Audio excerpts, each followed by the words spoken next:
The phone was still warm when I put it down. "Enjoy." That's all I said.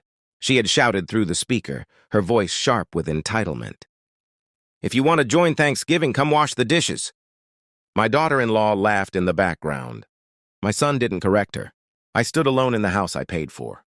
The house she wanted to keep. The house my wife had already promised to her boss. I stared at the marble countertop. Imported, Italian, my money. 3 days earlier, my wife had looked at me across this same counter and said, almost casually, "I think it's fair if I keep the house." Fair. As if betrayal had a market value. As if infidelity came with property rights. I didn't argue. Didn't shout. Didn't break anything. I simply said nothing. And that terrified her more than anger ever could. It began with a glance. A look she gave her phone when it buzzed at midnight. Too soft, too careful. Then came the late meetings. The sudden promotions, the perfume that wasn't mine. Her boss. Married, influential, wealthy, or so she thought. I noticed everything. The way she angled her screen away from me. The way she stopped saying "we" and started saying "I deserve." One evening, she stood by the window, wine in hand, and said, "You've become predictable." Predictable. After 23 years of building a life for her. After paying for her MBA. After refinancing the house so she could explore opportunities. Predictable.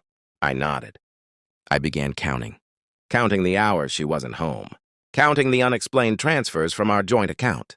Counting how many times she lied without blinking. The affair wasn't loud.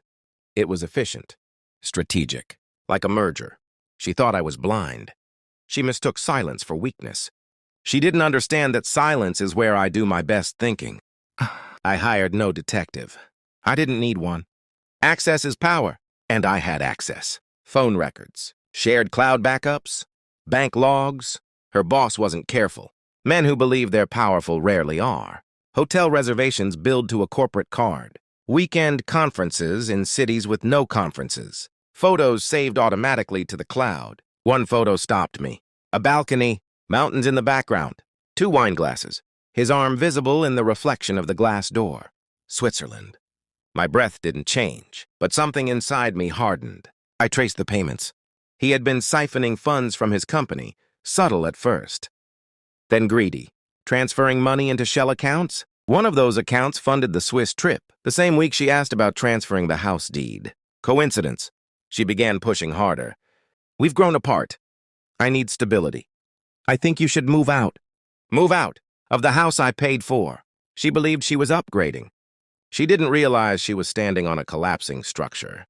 I copied everything. Documents, statements, screenshots. Then I waited. Revenge, if rushed, loses precision. I prefer precision. The final confirmation came on a Tuesday. An internal memo from his company. Audit initiated. Irregularities flagged. Amounts substantial. He was being investigated. I printed the memo. I placed it on the kitchen table beside the property transfer papers she had prepared. When she walked in, she smiled. Overconfident. "Have you thought about the house?" she asked. I slid the memo toward her. She frowned. Read again. Her lips parted. Color drained. This isn't what you think." I looked at her calmly. "I know exactly what it is." Her hands trembled. He said it was temporary. "Just accounting adjustments." Adjustments. I leaned back. "Did he adjust your promises too?" She stared at me, panic rising. "He loves me," she whispered, as if saying it aloud could still make it true. I almost pitied her.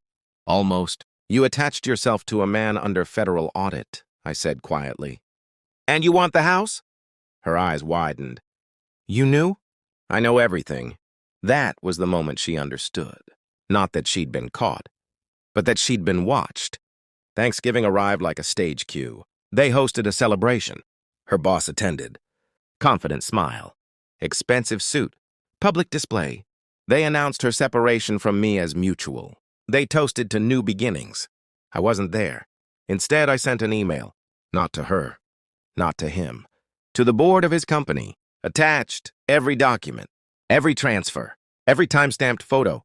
Every connection. Anonymous. Precise. At 7:14 p.m., during dessert, his phone rang. He stepped outside. At 7:19 p.m., 3 more calls. At 7:25 p.m., he returned pale. At 7:32 p.m., he left entirely. She tried calling him. No answer. Then her phone began ringing. Unknown numbers. Colleagues. Whispers spreading faster than wine. By midnight, the celebration was over. By morning, his accounts were frozen. By evening, news had broken internally. Embezzlement. Investigation. Termination imminent. 71 missed calls from her lit up my screen. I didn't answer. Instead, I posted a single photograph. Me, standing on the balcony of my newly purchased villa in Switzerland. Mountains behind me. Captionless. She had wanted the house. I sold it quietly weeks earlier. Transferred the assets. Reinvested. The villa was in my name alone. Her boss had paid for a fantasy. I paid for permanence. She came to see me 2 days later. Mascara streaked. Voice cracked. He's ruined, she said. They're pressing charges. She looked smaller. Not remorseful. Afraid. You destroyed him. I studied her carefully. No, I said. He destroyed himself. A pause. And you chose to stand beside him. She tried one last angle. We can fix this. Fix. As if betrayal were a loose hinge. I walked her to the door. The only thing I fixed, I said calmly, was my mistake. The door closed softly. No slam. No drama. Just finality. I stood alone again. But this time the silence wasn't heavy. It was clean.